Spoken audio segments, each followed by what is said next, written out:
Bonsoir à tous et bienvenue pour ce nouveau numéro de Dispute en Doom. Le thème ce soir, quelle éducation pour nos enfants? Quel est le rôle de l'école aujourd'hui? Quelles sont les différences entre privé et public? Faut-il donner à nos enfants une éducation stricte ou permissive? L'éducation bienveillante, un nouveau dogme éducatif? Quelle place aussi pour les pédagogies alternatives comme la pédagogie Montessori dans notre société? Alors autour de la table, on va tenter de répondre à quelques-unes de ces questions, en tout cas de vous donner des éléments de réponse avec donc nos invités. Marie-Michèle Bourra, bonsoir. Bonsoir. Vous êtes pédopsychiatre, vous êtes à Limoges. Oui. Et vous êtes à la retraite, mais finalement vous continuez. Je travaille avec des adolescents sur la Creuse. Je préfère le terme de psychiatre d'enfants et d'adolescents que celui de pédopsychiatre.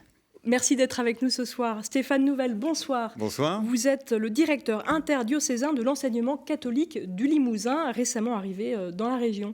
Merci d'être parmi nous. Merci de m'accueillir. Fabrice Laurentier, bonsoir. Vous êtes proviseur d'un collège public à Saint-Junien, dans la Haute-Vienne. Et Valérie Legros, bonsoir. Vous êtes maîtresse de conférences en sciences de l'éducation à l'Université de Limoges et également formatrice l'ex-IUFM, c'est l'école supérieure du professorat et de l'éducation. On accueillera d'autres invités également au cours de l'émission. Anne Coulot-Duteil, éducatrice Montessori à l'école Les Papillons de Verneuil-sur-Vienne, nous rejoindra. Et également les parents de 5 enfants creusois, Stéphanie et Hervé Simbaud, qui ont choisi l'instruction en famille. N'hésitez pas non plus, vous, derrière vos écrans, à poser vos questions, à nous faire part de vos remarques. C'est une émission interactive. On peut relayer ce que vous nous direz sur les pages Facebook, notamment de France 3 Aquitaine, France 3 Poitou-Charentes et France 3 Limousin, et via le hashtag Noah sur Twitter. Alors, l'un des premiers choix, quand on est parent et qu'on doit envoyer nos enfants à l'école, c'est où est-ce qu'on va le mettre? Est-ce qu'on va choisir une école publique ou une école privée? De plus en plus de parents, finalement, choisissent le privé, surtout pour le collège. Stéphane Nouvel, est-ce que c'est une tendance que l'on remarque aussi ici en Limousin? Oui, tout à fait. Là, cette année, 172 élèves en plus ont rejoint l'enseignement privé à la rentrée dernière. Alors oui, ça progresse. Évidemment, par rapport au plan national, l'enseignement privé pèse 8,5% sur le Limousin. Alors, la question, c'est pourquoi pourquoi ça progresse, effectivement, parce que ce n'est pas un territoire traditionnellement, effectivement, il y a beaucoup d'écoles privées. Effectivement, qu'est-ce qui fait que nous venons ici? Alors, en soi, les parents recherchent une éducation intégrale de leur enfant, pas uniquement les matières en termes de discipline, mais aussi un suivi éducatif, une cohérence, un cadre, certains des valeurs catholiques pour certaines familles, et puis c'est l'accueil de tous tel qu'il est, dans sa dimension vraiment entière. Donc le jeune est accueilli dans l'enseignement catholique. Il y a aussi le terme catholique. 90%, je crois, sont des écoles privées sont catholiques. Oui, c'est ça. Donc ça, c'est de l'enseignement privé, et puis il y a une partie d'enseignement privé catholique. Et donc dans cet enseignement privé catholique que je dirige, eh bien certains viennent ici par conviction, parce qu'ils ont cette attente-là. D'autres, parce que c'est l'accueil de tous. Bon, c'est un peu l'Église. Fabrice Laurentier, vous qui êtes proviseur d'un collège public, quel est votre regard sur cette tendance? Monsieur Nouvel disait qu'il y avait peut-être plus un cadre dans les écoles privées. Ça veut dire que ce n'est pas forcément le cas dans les écoles ou collèges publics? Non, je ne partagerai pas complètement cette idée-là. Non, c'est vrai que l'école publique laïque, c'est l'école aussi de tous les élèves. C'est l'école de la mixité. C'est vrai que le privé représente 10% du secondaire, donc c'est vrai qu'il y a quand même une très forte majorité du public encore sur l'Académie de Limoges, et je pense que les parents y trouvent aussi leur compte. Donc c'est vraiment l'accueil de tout le monde, là aussi dans la globalité de l'élève. C'est vrai que l'école est ouverte, elle bouge, elle évolue aussi, donc c'est assez important de se dire que les enseignants sont capables, là aussi, de fixer le cadre et d'apporter les enseignements et de permettre aux élèves d'avoir leur parcours individuelle et de façon collective. Mais puisqu'on voit que la tendance commence à aller vers le plus de privé, est-ce que ça ne montre pas quand même qu'il y a une défaillance quelque part, peut-être en matière de discipline notamment, et les parents qui recherchent une certaine sécurité pour leurs enfants? Non, je pense que d'ailleurs la sécurité, c'est le premier souci. En tant que chef d'établissement, c'est notre premier souci. C'est la première chose qu'on souhaite assurer aux parents et aux enfants et à tous les personnels.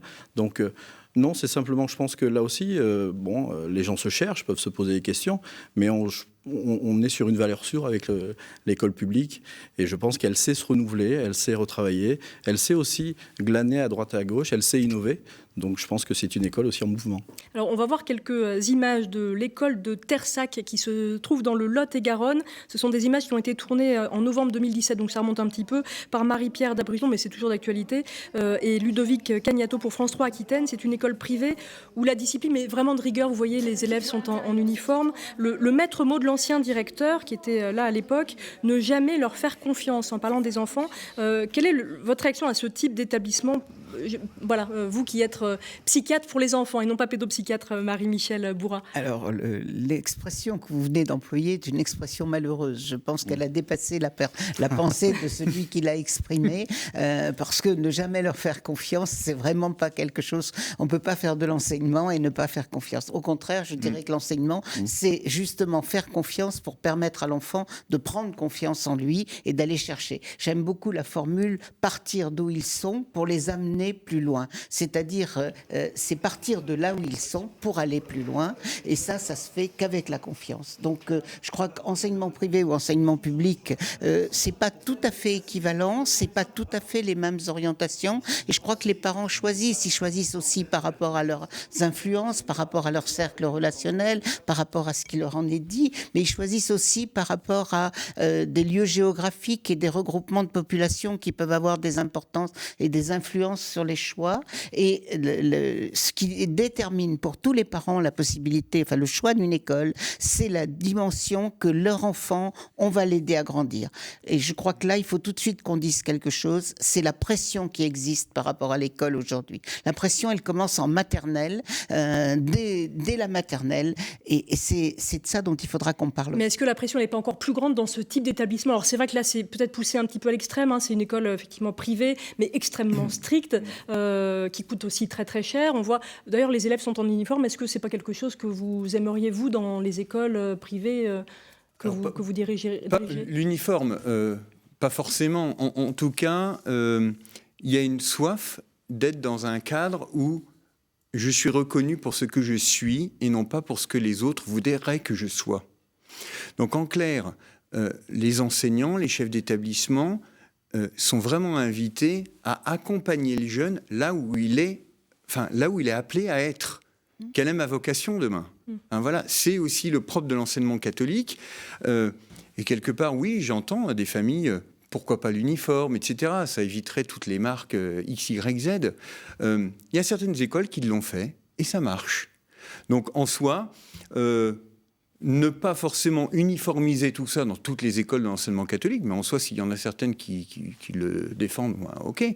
Moi, en tout cas, ce que je vois, c'est que les familles et les jeunes attendent d'avoir du sens dans ce qu'ils apprennent. Quel est votre regard, Fabrice Laurentier, sur ce type d'établissement privé, mais très très strict. Le maître mot, ce serait plutôt vraiment la discipline. Oui, mais vous parliez du slogan, celui de l'éducation nationale, c'est l'école de la confiance. Donc c'est vrai qu'on n'est pas en phase, hein, si je puis dire.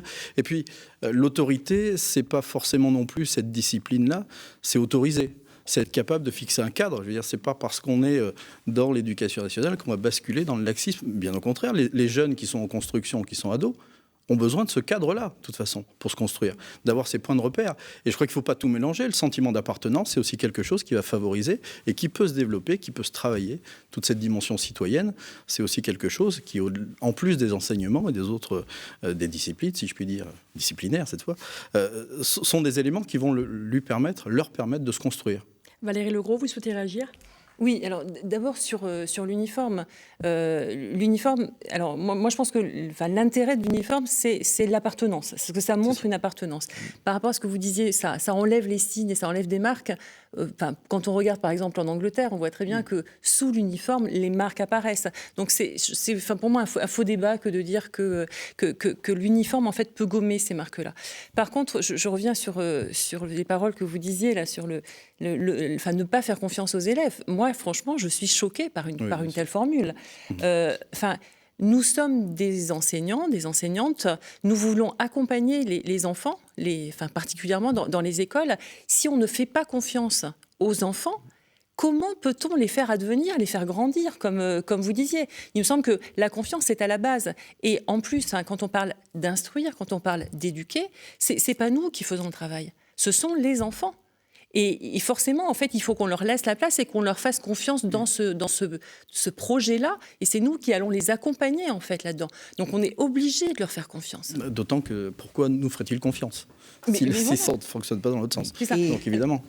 Pardon, ça rejoint la dimension, vous parliez des appartenances différentes. Il ne s'agit pas de les gommer, les appartenances différentes. Elles doivent pouvoir s'exprimer, elles doivent pouvoir être une source d'intérêt, c'est-à-dire de curiosité. Pourquoi tu es comme ça? Pourquoi tu portes ça? Pourquoi au fond, ça ne sert à rien, parce que dans la vie, on passe son temps à avoir des références comme ça. On regarde la marque de voiture, on regarde le type de maison qu'on habite, on regarde le quartier. Donc, ce n'est pas du tout former les enfants à leur vie future que de vouloir gommer ça. Il faut les aider à l'assumer, à le construire et à faire quelque chose. C'est-à-dire qu'on n'appartient pas définitivement, on n'a pas une place et elle est fixée. Quand on est, cette place, elle se construit et on est là pour les aider à la construire avec leurs éléments d'origine. J'étais très frappée par un élément donné par Marie-Rose Moreau, qui est une pédopsychiatre ethnoculturelle, qui dit que les enfants de l'immigration qui réussissent le mieux sont ceux qui font des ponts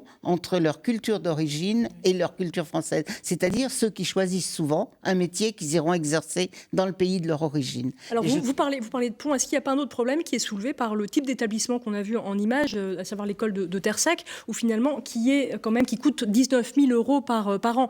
Alors c'est un peu là un cas extrême, mais d'une façon générale, les écoles privées coûtent parfois un petit peu cher. Est-ce que là il n'y a pas aussi de l'entre-soi? On reste entre soi. Quid de l'ascenseur social? Oui, Fabrice. c'est vrai que, l'école publique, c'est l'égalité des chances et c'est la mixité qu'on évoquait un peu à l'instant. C'est justement cette ouverture qui va permettre à tous les jeunes, quel que soit leur milieu d'origine, à un moment ou à un autre, de découvrir l'autre. Et au-delà des marques, au-delà de tout ça, de découvrir les personnalités et de se construire, encore une fois. C'est-à-dire, il faut qu'on puisse leur donner les outils pour que demain, ce soit des citoyens ouverts, avec un esprit critique. Et je pense encore plus dans la société d'aujourd'hui, c'est fondamental de pouvoir justement se croiser et de pouvoir aussi mélanger tous ces milieux. Et c'est aussi cette richesse-là. Stéphane Nouvel ou Valérie? C'est en faire une richesse. Oui. Et moi, je pense qu'en fait, avec les images là qu'on vient de voir de l'établissement, alors je ne connais pas cet établissement, je pense qu'il ne faut pas confondre non plus sévérité avec cadre. Les enfants ont besoin d'un cadre pour grandir, ça c'est évident. Mais le cadre ne veut pas dire en fait les faire entrer dans une boîte et puis avoir en fait des comportements très rigides. Parce que ce dont on se rend compte, et alors ça il y a quelques recherches qui ont pu porter là-dessus, ce dont on se rend compte, c'est qu'en fait on risque de casser des personnalités d'enfants en voulant en fait leur imposer des choses qui ne correspondent pas à ce qu'ils sont. Et donc là du coup en fait le résultat il est inverse à l'objectif de départ. On sait qu'il vaut mieux avoir un environnement plus ouvert pour que les enfants en fait grandissent et prennent des responsabilités et plus d'initiatives. Le rôle du cadre, c'est Stéphane Nouvel. Oui, par rapport aux deux choses. Par rapport au coût, le coût de l'école privée.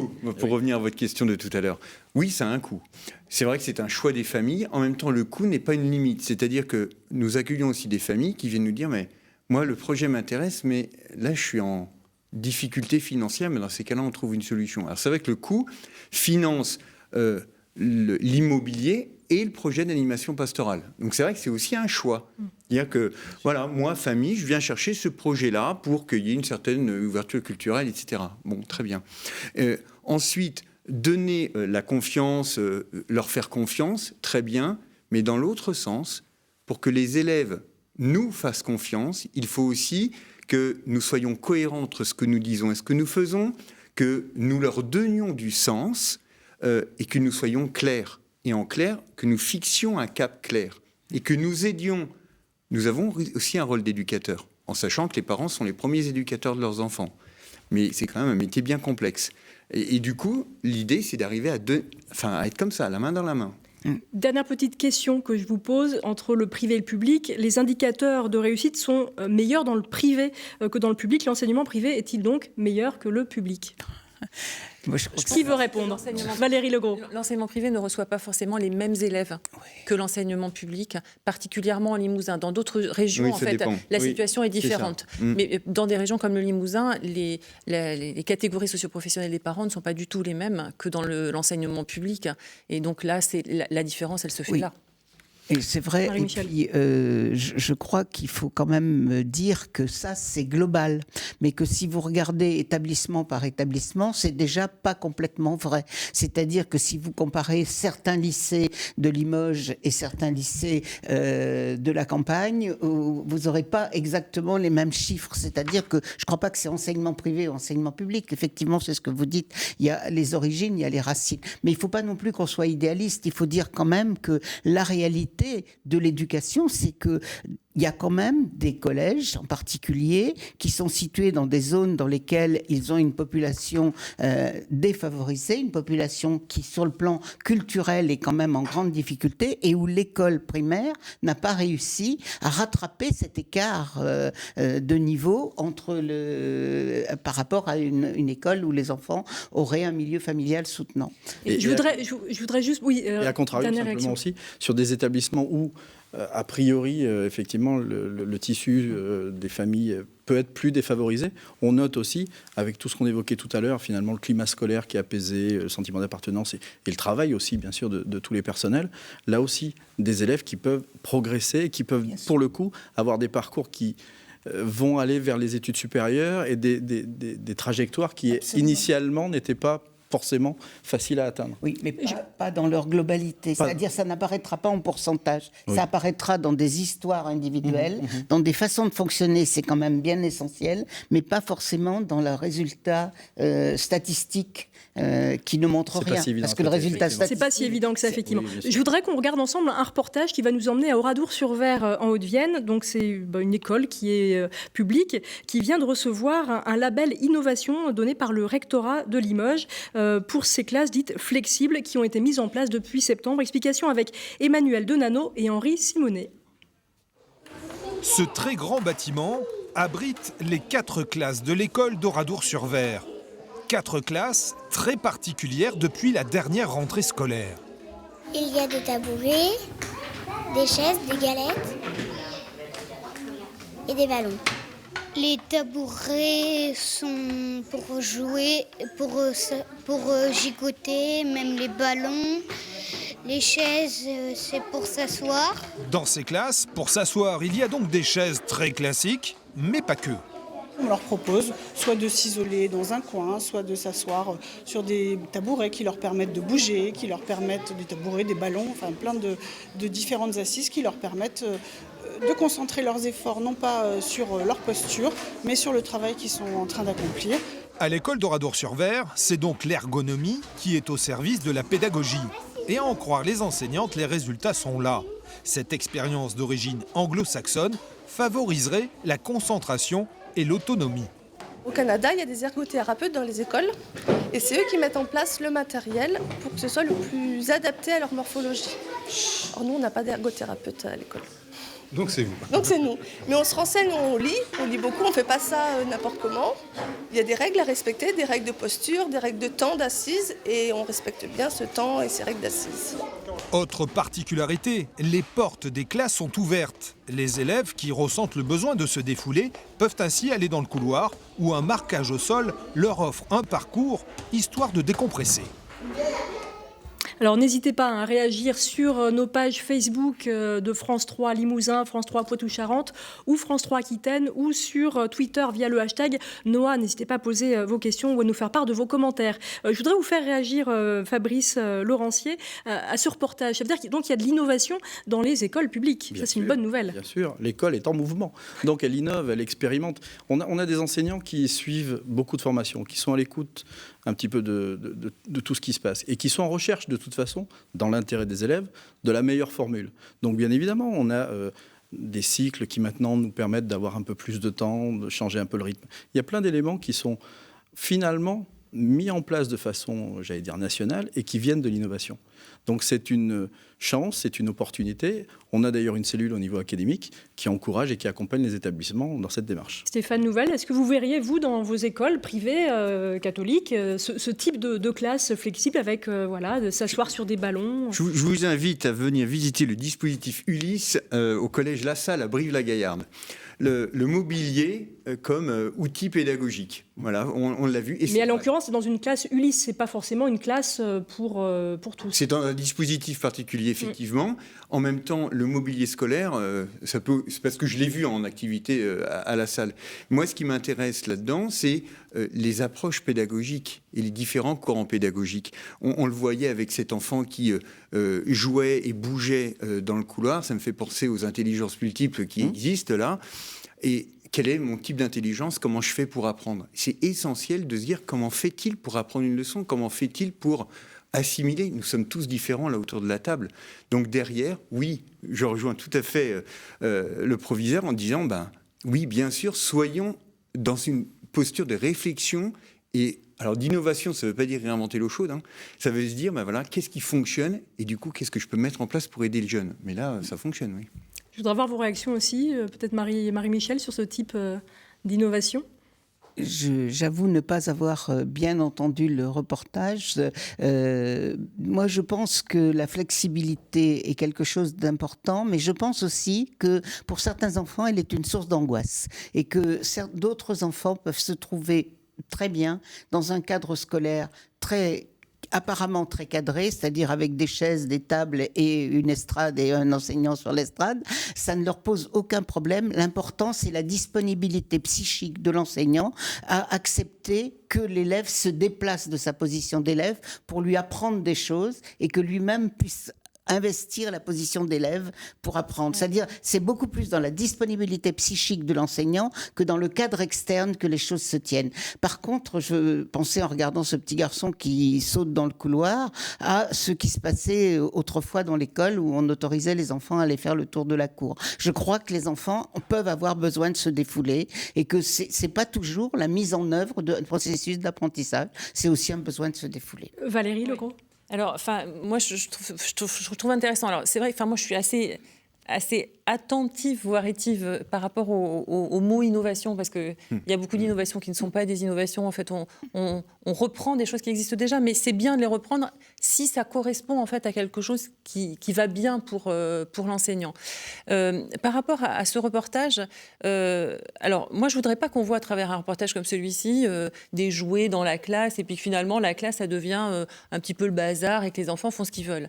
Ce qui me semble là intéressant, c'est la possibilité de s'adapter aux élèves et d'adapter du coup du matériel aux élèves. Parce qu'il me semble aussi que aujourd'hui, les élèves qu'on accueille dans les écoles sont des élèves qui de plus en plus ont des temps d'attention qui sont très courts. Il faut changer les activités, il faut varier ce qu'on va leur proposer. Moi, je vais régulièrement dans des classes d'école primaire et on voit en fait des élèves qui ont du mal à rester assis.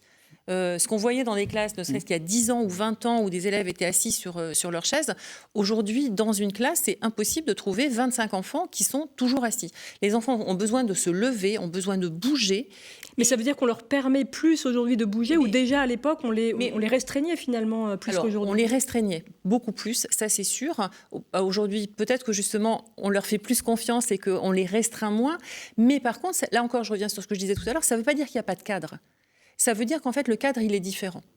Et que là, par exemple, ce petit garçon qu'on voyait jouer à la marelle ou je ne sais pas quoi dans le couloir, il sait en fait qu'il a cette possibilité, mais du coup, il va revenir en classe après. Il apprend aussi, lui, à se connaître et à connaître ses besoins et comment il apprend. À un moment, il a besoin de se défouler, et bien il va se défouler, et puis il va revenir. Il va revenir dans la classe, et puis il sera prêt pour apprendre. Et ça, c'est bien. Alors, pour aller encore plus loin que ces classes flexibles, je voudrais qu'on parle maintenant des pédagogies dites alternatives ou nouvelles, finalement, même si elles ne sont pas si nouvelles que ça. D'autres pédagogies qui proposent d'inventer une autre école. C'est vrai que c'est dans l'entre-deux-guerres, les pionniers de l'éducation nouvelle ont inventé des pédagogies original déjà pour l'époque. Ils s'appelaient Maria Montessori, Célestin Freinet ou encore Rudolf Steiner, des noms qui doivent vous évoquer à tous quelque chose. Aujourd'hui, leurs méthodes ne sont pas imposées comme la norme et restent quand même assez souvent en marge de l'école classique, mais elles attirent quand même de plus en plus. Exemple tout de suite avec ce reportage dans une école primaire de Rions dans le sud Gironde, avec donc ce reportage de Marie-Pierre Dabrigeon, Ludovic Cagnato et Emmanuel Crémezé, tourné en juin dernier. Rions et ses 150 élèves. De la maternelle jusqu'au primaire, une école rurale en Sud-Gironde. Carole Carrère s'occupe d'une classe à triple niveau et elle a fait le choix d'enseigner autrement. Je me déplace, je peux me retrouver assise à côté d'un enfant. Voilà, donc je suis tout le temps en mouvement comme les enfants. C'est une autre posture.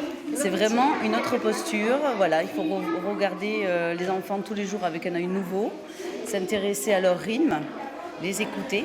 Ici, tout est fait pour libérer l'espace. De drôles d'outils colorés sont à la disposition de chaque enfant. C'est la fameuse méthode Montessori qui favorise l'autonomie.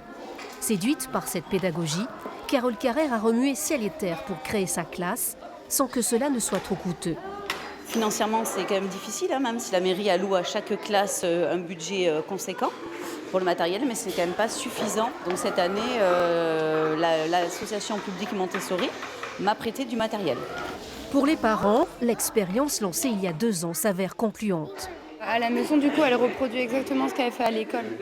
Donc ça va être mettre le couvert, des trucs banals. Hier, elle a épluché la carotte du petit pot de sa petite sœur. Elle évolue beaucoup plus. On l'a vu faire beaucoup de progrès très rapidement, être très autonome, vouloir tout faire toute seule, mais réussir à bien faire toute seule, c'était très surprenant. Montessori dans une école publique, l'idée fait son chemin, même le directeur y est favorable. On nous demande de suivre une feuille de route qui sont les programmes. Et ensuite, donc, on n'a pas tellement le choix sur le quoi, mais on a le choix sur le comment. C'est la fameuse liberté pédagogique. De nouvelles solutions éducatives qui permettent aussi de redonner un second souffle à ces écoles rurales. Alors Anne Coulot-Dutheil nous a rejoint. Vous êtes bonjour et bonsoir et merci d'être avec nous. Vous êtes éducatrice Montessori à l'école Les Papillons qui est pas très loin de Limoges à Verneuil-sur-Vienne. Première question, est-ce qu'une école Montessori respecte le programme de l'éducation nationale ? Il le respecte. Enfin, nous avons le socle commun des compétences. Donc le respecter par année, par tranche d'âge, non. Parce que nous accueillons des enfants par tranche d'âge de 3 à 6 ans ou de 7 à 11 ans. Vous avez 28 enfants, je crois, à l'école Les Papillons. Donc oui, on a des objectifs, mais étalés sur un cycle. Voilà. Est-ce que des études ont prouvé l'efficacité de la pédagogie Montessori quand on parle d'acquisition des connaissances, notamment obligatoires dans le socle commun ?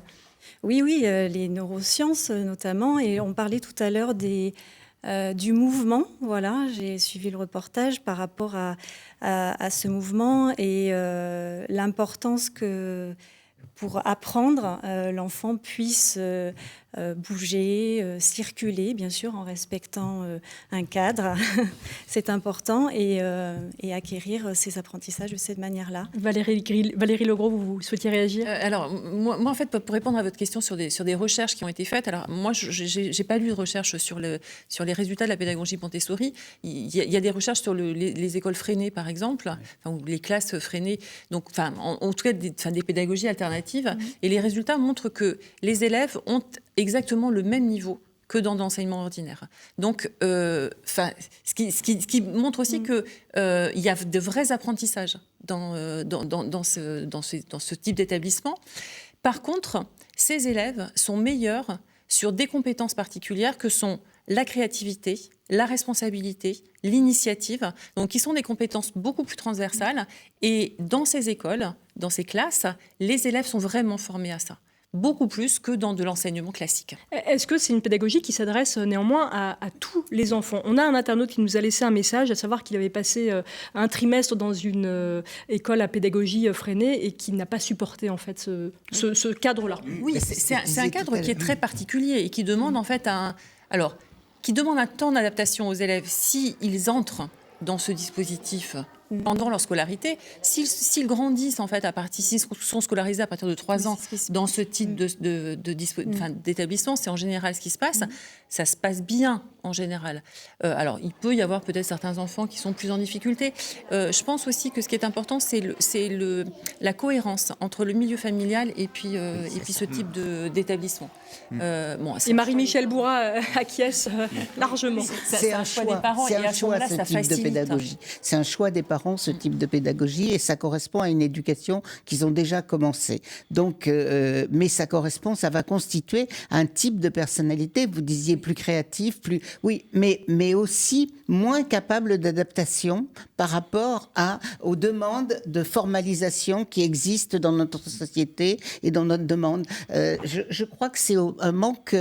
Il y a quelque chose au niveau c'est très intéressant parce qu'il y a une grande créativité, mais il y a un manque de souplesse psychique, d'adaptation à quelque chose qui n'est pas conforme aux situations où ils ont la maîtrise. C'est-à-dire que ces enfants restent dans la position d'avoir la maîtrise de la situation, ce qui est quelque chose qui n'est pas complètement encore dans notre société. Je trouve que c'est très compliqué d'avoir un avis général. D'abord, on ne peut pas juger les pédagogies freinées ou les pédagogies Montessori en les comparant à la pédagogie ordinaire, puisqu'elle n'accueille pas la même masse de population. Il y a une série d'éducation qui s'adresse à la masse de la population et une série d'éducation qui s'adresse à une population serrée. Et moi, personnellement, je l'ai pratiqué avec des enfants que j'avais en traitement. Ça peut être extrêmement bénéfique pour des enfants qui sont en voie de se déscolariser, en voie d'être rejetés sur le plan scolaire, en voie de difficultés. Mais on va faire réagir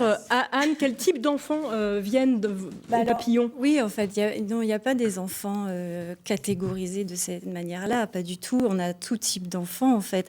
On fait souvent l'amalgame que des enfants sont en difficulté, en décrochage scolaire.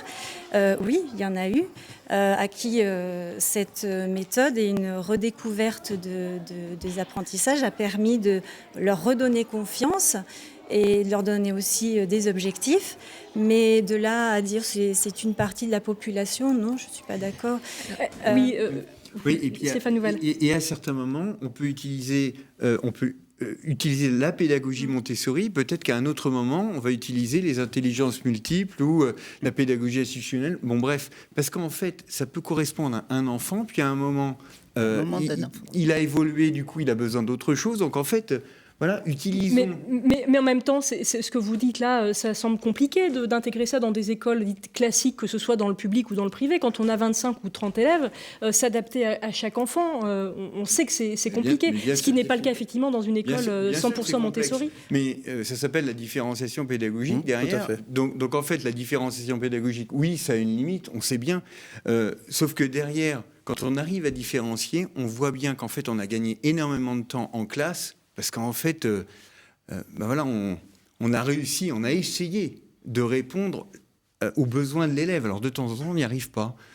Parce qu'il y a X élèves, X besoins différents. Mais en même temps, vous voyez, pour avoir pratiqué les intelligences multiples en cours de maths, eh bien, sur une même situation, on a utilisé différents types d'intelligence. Eh bien, qu'est-ce qui s'est passé?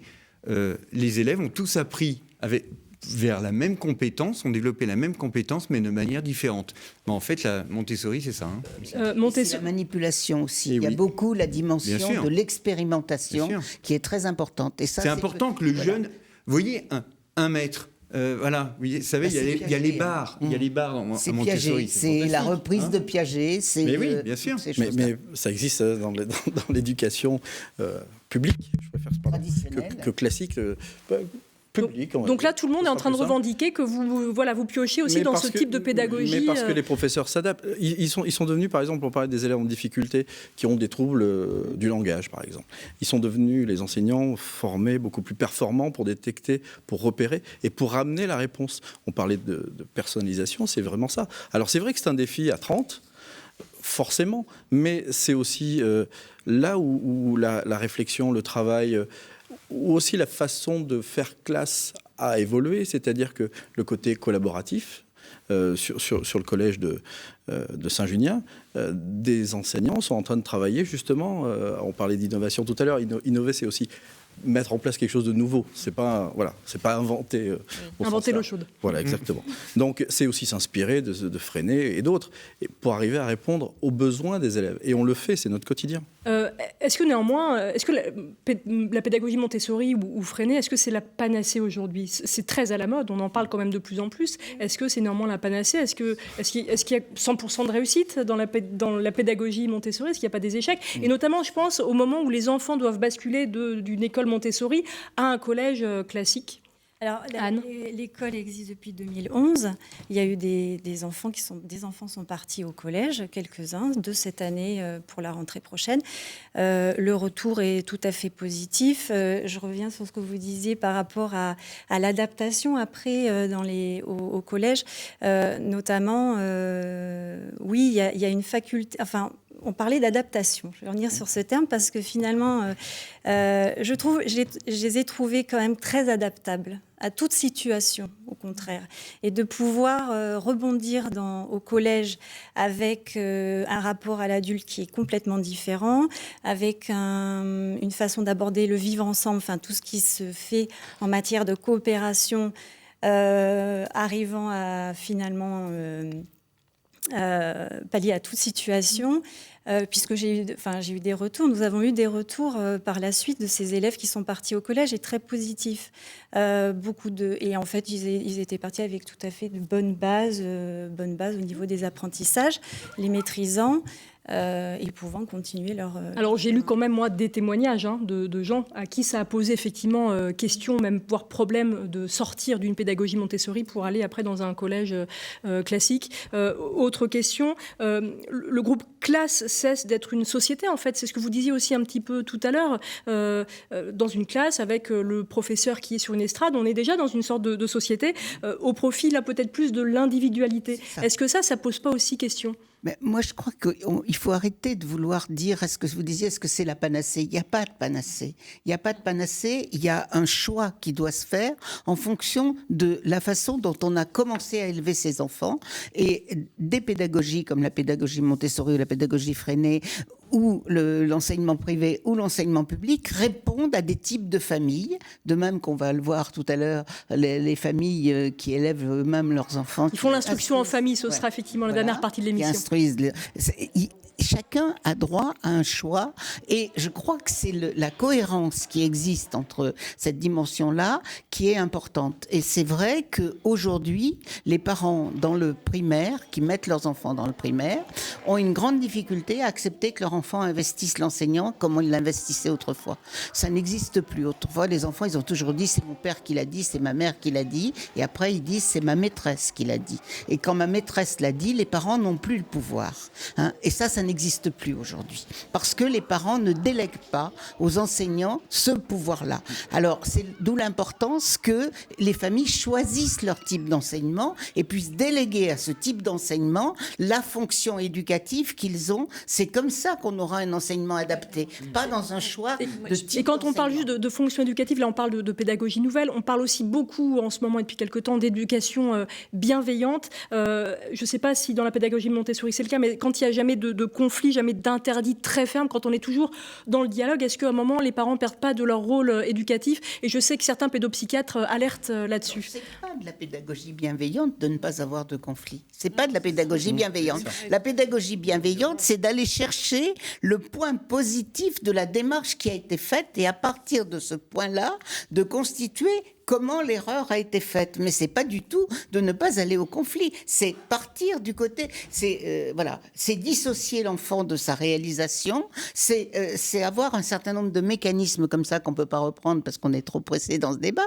mais c'est très important. La pédagogie, ça n'est pas ne pas avoir de conflit. La pédagogie positive, c'est pas du tout ça. Alors tout le monde veut réagir. Valérie Legros, honneur aux femmes. Après, Fabrice, vous aurez la parole. Non, alors, Madame, en fait, parlait du choix des parents, mais il y a aussi le choix des enseignants. Alors, moi, je travaille à l'ESPE, donc je participe à la... L'ESPE, rappelez-nous ce que ça veut dire, l'École supérieure du professorat et de l'éducation. Voilà. Et donc, du coup, moi, je participe à la formation des nouveaux professeurs des écoles, des jeunes. Et, vous voyez une évolution dans l'approche pédagogique, justement, des jeunes moi, ce que je pense, c'est qu'en fait... pour faire de l'éducation, pour faire de l'enseignement, on a différentes techniques qui sont à notre disposition. Tout à l'heure, en fait, dans votre reportage, il y avait un enseignant qui parlait de la liberté pédagogique. Et bien, du coup, c'est cette liberté pédagogique que les enseignants vont exercer. Et donc, nous, à l'ESP, on ne les forme pas, évidemment, à de la pédagogie Montessori ou Freinet parce qu'on n'a pas le temps. Mais par contre, on les informe. On fait une journée de formation pour les informer de ce type de pédagogie. Et du coup, il y a certains enseignants qui vont aller vers ce type de pédagogie. Et il y a des techniques que l'on peut intégrer dans les classes. Alors, on ne va pas intégrer tout Montessori, mais dans la maternelle, par exemple, vous avez des classes où des techniques Montessori fonctionnent très bien.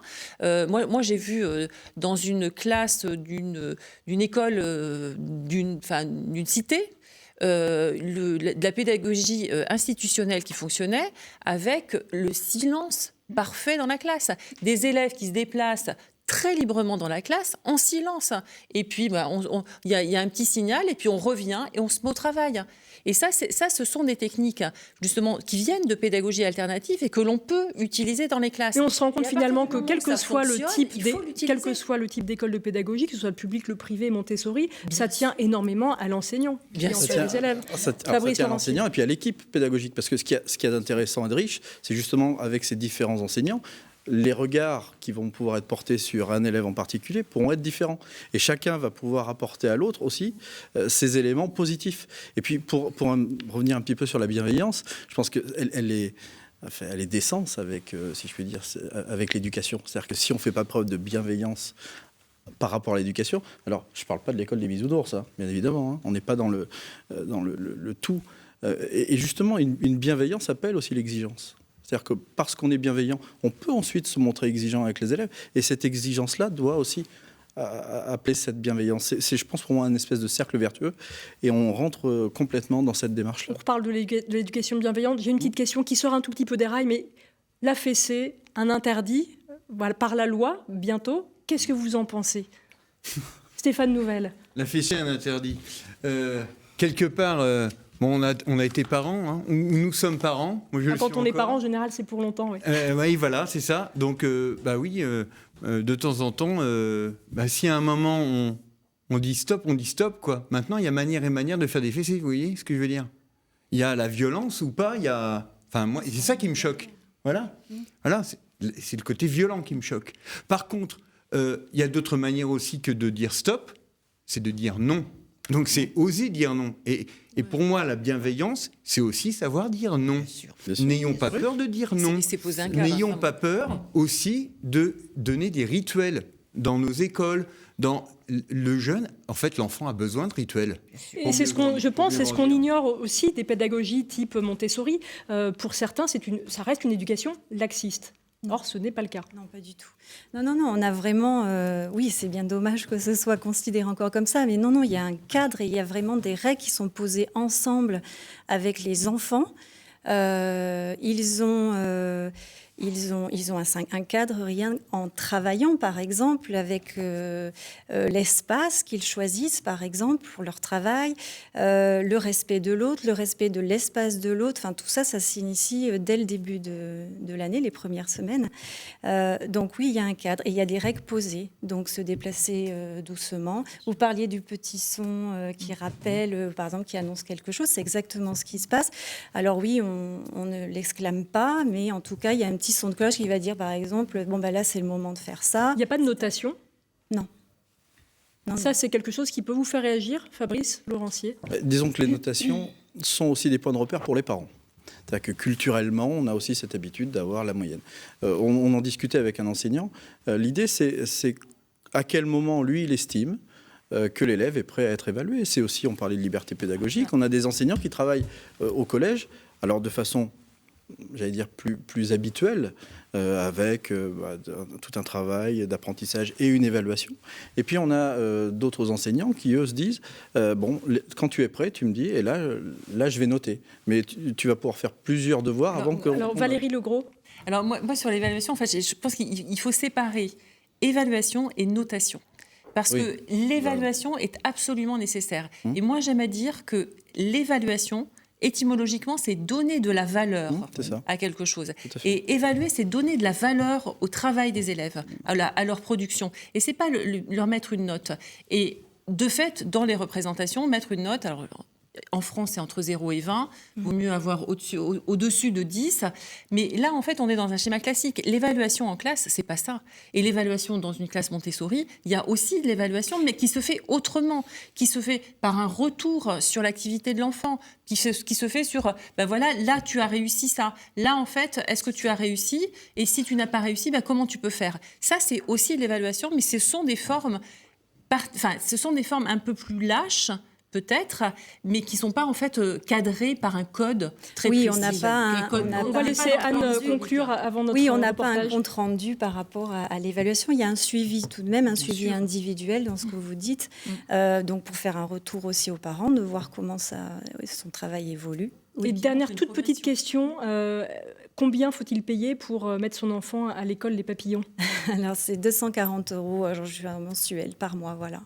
Alors effectivement, ce sont des écoles souvent qui sont hors contrat, donc sous statut associatif ou autre, qui sont privées, donc associatifs ou privés.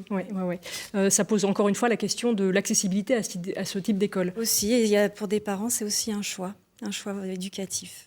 Merci Anne d'être venue. Vous allez laisser votre place. On va parler de l'instruction en famille dans quelques instants. Donc merci aussi Stéphane Nouvel d'être venu parmi nous ce soir.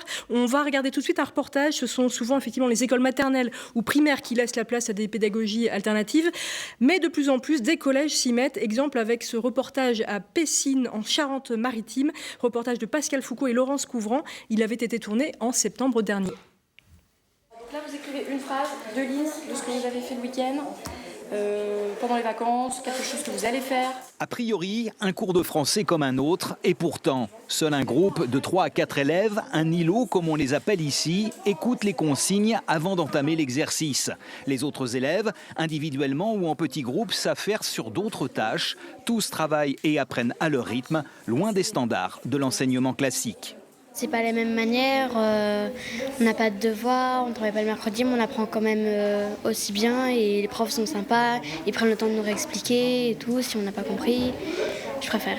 Les différences dans cette pédagogie, c'est plus la façon ludique, les petits effectifs, le fait qu'on vise vraiment l'individu et pas le groupe, c'est-à-dire qu'il n'y a pas un cours magistral à 30 enfants. Là, on va prendre des groupes de niveau, ce qui ne veut pas dire des groupes de classe. Voilà, donc là, je peux avoir un mélange de 6e, 5e, parce que j'ai des bons 6e, avec des 5e qui sont un peu plus, qui ont besoin de revoir des choses, on va dire. Et donc, on va travailler par groupe de niveau. Ici, les élèves sont acteurs de leur apprentissage. Ils choisissent les matières et le moment où ils les travailleront dans la semaine. Nathan, par exemple, a décidé ce matin de faire de l'anglais. Ce que je préfère ici, c'est qu'il n'y a pas de différence, il n'y a pas de notes comme 20 sur 20 ou 19 sur 20. Et on peut faire son travail comme on veut, parce qu'on n'a jamais de fausses ou de bonnes notes. Les progrès de chaque élève sont évalués grâce à une grille de suivi individuel et le socle de connaissances est fixé par l'Éducation nationale. Pas de risque de dérive donc. D'ailleurs, ces méthodes d'enseignement de type Montessori et Freinet séduisent de plus en plus parents et enfants. L'année dernière, nous avions commencé avec CM2, 6e et 5e avec 15 élèves. Nous étions donnés comme objectif 15 élèves. Et là, nous approchons les 37-38 avec un objectif que j'ai fixé cette année à 40 maximum. Certains viennent de Saujon, juste à côté, d'autres de plus loin, Rochefort, l'île d'Oléron ou encore La Rochelle. Un enseignement qui a un coût pour les familles, comptez 315 € par mois sur 12 mois. Et voilà, où l'on voit que les pédagogies alternatives peuvent être parfois une seconde chance pour des élèves en décrochage scolaire. Marie-Michel Bourrat, vous voulez réagir sur ce reportage ? Oui, un peu, parce que je trouve que c'est un peu de l'idéalisme. Quand ce petit garçon dit on n'a pas de note on n'a pas 20 ou 19, oui, mais la vie, elle est comme ça. Et je ne sais pas si on les prépare à la vie quand on fait ça. C'est-à-dire que je crois que les enfants, ils s'évaluent. Vous parliez de l'évaluation tout à l'heure, mais les enfants, ils s'évaluent tout de suite, dès la maternelle, et ils ne sont pas tendres entre eux. C'est en maternelle, celui-là, il ne fait que du grabouillage. il ne sait rien faire. C'est eux qui disent ça. Ils ne l'ont pas entendu. Ils le disent parce que ça vient spontanément de leur appréciation du travail. Donc le problème, c'est de faire bouger cette façon de penser les choses, c'est-à-dire que chacun fait ce qu'il peut faire au niveau où il en est, et justement, on est ensemble pour sortir de ce niveau-là, pour aller vers quelque chose de plus réussi. Pour moi, c'est ça l'évaluation. Et pour ça, il y a effectivement une comparaison. Si je ne me compare pas aux autres, je ne peux pas grandir si je ne me compare pas aux autres. Et je crois que cette notion de comparaison, elle est nécessaire. Je dois m'évaluer par rapport aux autres, pas simplement par rapport à moi-même, mais par rapport aux autres. Alors, est-ce que les enfants Saint-Beau se comparent les uns aux autres? C'est ce qu'on va découvrir tout de suite avec nos deux invités. Merci à vous de nous avoir rejoints. Stéphanie et Hervé Saint-Beau, vous êtes creusois et vous êtes parents de 5 enfants qui ont entre 8 et 14 ans. Et vous avez choisi de leur faire l'instruction en famille. Moi, il y a encore quelques temps, j'étais persuadée que l'école était obligatoire. Ce n'est pas le cas. Non. C'est pas l'école qui est obligatoire, c'est l'instruction qui est obligatoire. Et on l'a appris suite à une année difficile de notre fils aîné en petite section de maternelle, où là, il était dans un tel état de tristesse qu'on a cherché à réagir. Donc, on l'a déscolarisé, ne sachant toujours pas que l'école n'était pas obligatoire. Et c'est au fil des rencontres qu'on a appris que l'instruction seule était obligatoire. Qu'est-ce qui n'allait pas avec votre fils aîné? Il ne supportait pas de ne pas avoir de temps pour lui, d'être enfermé, et il ne supportait pas la contrainte. Bon, ça, on l'a compris évidemment après, parce qu'on a... Voilà, Augustin a grandi, on a compris sa personnalité. C'est un enfant qui vit par passion et qui, à ce moment-là, était passionné de Goldorak et il ne comprenait pas, il n'avait pas le temps de s'intéresser à Goldorak. Il se posait beaucoup de questions, en tout cas, sur le sens qu'il devait donner à l'école. Donc ça, c'est un vrai choix de famille. Comment est-ce que vous vous êtes organisés tous les deux? En plus, ce qui est quand même tout un symbole, c'est que vous-même, Stéphanie, vous êtes professeure de français dans un collège public. C'est ça. Et on n'a aucun conflit avec l'éducation nationale. On a juste réagi face à la douleur de notre enfant et on a cherché le meilleur chemin pour lui. Et il se trouve qu'on a découvert ce mode d'instruction qui nous a plu. Et donc, nos 5 enfants sont instruits en famille. Et quand on nous dit « et les autres, pourquoi pas les mettre à l'école ?» Et on rétorque souvent « quand vous mettez tous vos enfants à l'école, vous ne vous posez pas la question et pourquoi certains n'iraient pas à l'école ?» Donc, pour nous, c'est une évidence. Ça marche très bien comme ça. On est surtout attentif à l'épanouissement de nos enfants. Ils sont épanouis. Et puis, c'était un long chemin. On a essayé de faire la même chose que l'école au début. Et puis, peu à peu, on a abandonné cette méthode-là pour finalement ne plus avoir aucune méthode et être de ce qu'on appelle, même si on n'aime pas les étiquettes, l'instruction libre, où on cherche à voir... Vous ne suivez pas le programme de l'éducation nationale, on cherche à voir les dispositions naturelles de nos enfants, ce qui est la petite pépite qui est en eux, et à partir du moment où on l'a trouvée, on leur permet d'aller sur ce chemin. Et il n'y a pas des contrôles, d'ailleurs, de l'éducation nationale? Je me retourne vers Valérie Legros ou Fabrice. Si, logiquement. Oui, il y a un contrôle. Il y a un contrôle. Voilà, c'est ça. L'inspecteur de l'éducation nationale. Voilà, c'est ça. C'est ça, une fois par an. Une fois par an. Qui vient regarder en fait l'évolution, les progrès des enfants. Voilà, c'est ça. Donc aujourd'hui, vos 5 enfants semblent épanouis parce que l'école, c'est aussi le lieu de la sociabilisation de l'enfant. On l'entend aussi beaucoup. Est-ce que vos enfants sont désociabilisés? Non, ils ne le sont pas parce que ce sont des enfants qui ne sont pas enfermés entre 4 murs avec des enfants d'une même classe et du même âge 8 heures par jour. Donc ils évoluent avec le monde, les gens qui les entourent, petits, très petits, âgés. Il n'y a pas de notion d'âge, il n'y a pas de notion d'appartenance quelconque et ils sont bien avec les gens qu'ils rencontrent. Hervé, c'est vous qui leur faites l'instruction plus que vous, Stéphanie, puisque vous travaillez? En fait, comment ça se passe? Non, vous faites... D'accord, c'est ça. Donc... Mais c'est ça, moi, je veux laisser la parole à Hervé. En fait, on ne fait pas d'instruction. Les apprentissages sont autonomes. Donc, seuls, de par ce qu'ils ont, de par les sujets qui les intéressent, de par leur intérêt sur telle ou telle chose, ils vont découvrir seuls.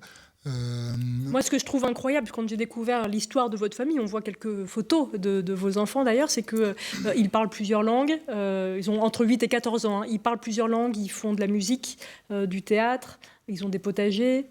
Voilà, c'est ça. Et alors, bien tout ça, c'est sur leurs intérêts à eux qu'ils ont développés au fil du temps.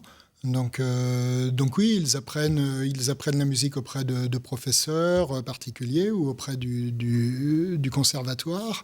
Et quid des examens obligatoires, le brevet des collèges, le baccalauréat? Oui, alors évidemment, on n'élude pas du tout cette question. Ça nous semble important parce qu'encore une fois, c'est pas le but d'être dans la différence, pas du tout. C'est juste de pouvoir leur permettre de suivre ce qui les anime au plus profond. Donc là, on en a 2 qui ont suivi un parcours, qui suivent actuellement, qui sont entrés dans une école de danse avec un parcours pré-professionnel. Justement, ils s'adaptent très bien à la rigidité parce qu'il y a énormément d'exigences, mais c'est ce qu'ils ont choisi de faire.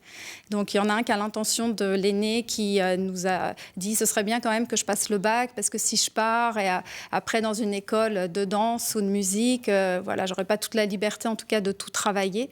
Et voilà, donc là, il a l'intention de passer le bac. Fabrice Laurentier, est-ce que là, on ne voit pas un exemple qui explose totalement les schémas qu'on peut avoir de l'éducation à l'école, au collège? Cette famille a trouvé son équilibre. Voilà. Moi, je voulais simplement réagir. Une petite image qui m'est venue, c'est l'enfermement entre 4 murs. Non. Je trouve que c'est un peu... Alors, bon, après, c'est votre ressenti et votre vécu, même en tant qu'enseignante, mais ce que je veux dire, c'est que c'est quand même pas partagé par beaucoup d'élèves. Non, mais bien sûr. Et puis, il y a aussi une chose, c'est que toutes les familles n'ont pas la possibilité, la disponibilité, la capacité de proposer à ses enfants, à leurs enfants, ce que vous avez pu leur proposer. Mais c'est ce qu'on disait, c'est pour ça c'est une question de choix. On ne dit pas aux gens qu'il faut faire ça. Il faut se donner les moyens aussi. Voilà, quand je parlais d'enfermement, c'est pour réagir violemment à ce qu'on nous dit tout le temps. Vos enfants ne sont pas sociabilisés, ils ne rencontrent personne. Bon, c'est une image évidemment qui est un peu forte. Évidemment, je suis prof, il n'y a pas d'enfermement, on vit des choses magnifiques dans une classe. Mais c'est vrai que c'est toujours ce qu'on nous rétorque. Vous avez des enfants qui sont enfermés et ce n'est pas du tout le cas. Hervé? Mais à l'école non plus. Oui, quand on dit que tout le monde n'a pas la possibilité, je ne suis pas d'accord, parce que d'abord, il faut savoir que l'instruction peut être distribuée par la famille. Ça, c'est un point de loi que les gens méconnaissent. Et ensuite, nous, on a chamboulé en fait notre fonctionnement, on a chamboulé notre vie pour, en effet, pouvoir avoir un des 2 parents au foyer, afin non pas de leur donner une instruction finalement, mais d'être présent parce que trop jeune pour être seul. Et quid du sens de la contrainte aussi peut-être? Pardon, mais c'est là aussi la question de la confiance des familles envers l'éducation nationale, là, en l'occurrence. Heureusement, il y a beaucoup de familles qui nous font confiance pour permettre aux enfants de se sociabiliser. Il y a quand même aussi une vie citoyenne dans le cadre des collèges, et c'est vrai que là aussi, ils peuvent s'y épanouir, ils peuvent s'y investir. On peut parler du conseil de vie collégienne, par exemple, dans lequel les élèves sont amenés à travailler, on parlait du cadre aussi tout à l'heure, à agir, à donner leur avis. De plus en plus, c'est quelque chose qui maintenant est complètement intégré dans la vie des établissements scolaires. Donc la sociabilité, elle se fait de différentes façons, mais elle existe vraiment aussi. Marie-Michel. Moi, ce que je me disais en vous écoutant, c'est qu'effectivement, comme vous disiez, vous avez réussi cette instruction de vos enfants et cette évolution de votre famille, mais c'est au prix d'une référence qui est groupale, et le groupe a une référence interne qui est vous. C'est-à-dire que tout se passe dans un seul noyau et dans un seul cercle de référence, même s'ils rencontrent d'autres personnes, les personnes importantes, celles qui leur apportent la vie, celles qui leur apportent l'instruction, c'est les mêmes, celles qui leur ont donné la vie, c'est les mêmes, c'est les parents. Il n'y a pas cette référence à quelque chose qui vient de l'extérieur et qui est la rencontre avec le monde extérieur et qui, moi, me paraît très important dans la structuration de la personnalité. C'est-à-dire que il me semble que dans l'évolution d'un enfant, la dimension de pouvoir sortir de la référence familiale pour entrer dans une référence davantage non référencée par quelque chose d'affectif. Elle est fondamentale. Oui. Et je pense que c'est peut-être On va laisser répondre Stéphanie. Voilà. Mais ce que je pense, c'est qu'on ne peut pas le voir, on peut pas le... Mais peut-être que ça modifie quelque chose dans le fonctionnement de la personnalité. Alors, déjà, on met la famille au centre. Ça, c'est important parce que je pense que la famille doit être au centre. Et effectivement, on est des référents importants. Deuxième chose, avec toute cette aventure, ça nous a permis à faire des choses qu'on n'aurait jamais faites. On a créé une compagnie ils donnent des spectacles partout. Donc, effectivement, ils ne trouvent pas leurs référents, mais c'est surtout qu'ils sont en train de trouver leur voie. Et là où ils trouvent les référents dont vous parlez, qui les aident à construire leur personnalité. Parce qu'à un moment donné, ce n'est pas de les garder à la maison. L'aîné a 14 ans, voilà, il grandit et commence à trouver sa voie. Et justement, c'est plein de confiance. Et dans cette confiance qu'il aura trouvée au sein de la famille, qu'il va affronter correctement le monde extérieur. Alors oui, je dirais parce que vous avez bien cette dimension-là, mais ça pourrait aussi être très dangereux et amener à quelque chose qui oui, non mais chez vous c'est pas du tout ça, mais c'est un exemple. Et il faut savoir que on peut pas sans risque priver des enfants de références extérieures. Un tout petit mot de conclusion. Aussi, je vais dire, pas la confrontation, mais d'être avec ses pairs, c'est quelque chose aussi qui va nous permettre de se construire. Après, simplement un dernier mot, vous parliez effectivement de toutes les familles. Non, moi, au quotidien, je rencontre des familles qui n'ont pas forcément cette assise sociale, familiale, économique qui peut leur permettre justement de pouvoir aller plus loin. En général, ils peuvent. Et donc, on doit aussi amener les enfants de ces familles-là à avancer, à pouvoir progresser, s'épanouir. Et on parle de résilience, même pour certains qui rencontrent des situations personnelles très, très, très complexes. Et donc, c'est notre devoir de les accueillir et de les amener à avancer. En tout cas, merci pour votre témoignage parce que il est très intéressant et puis assez rare effectivement. Hein, quand on parle de l'instruction en famille, en général, on ne pense pas que des enfants peuvent s'épanouir de cette façon-là. En plus, dans une voie très, très artistique, hein, on l'a bien vu. Merci à tous, en tout cas, d'avoir participé à cette émission sur Noah. Un grand merci à toute l'équipe, évidemment, sur le plateau et en régie. Belle fin de soirée sur Noah et on se retrouve très vite pour une nouvelle émission Discutandum. Allez, ciao.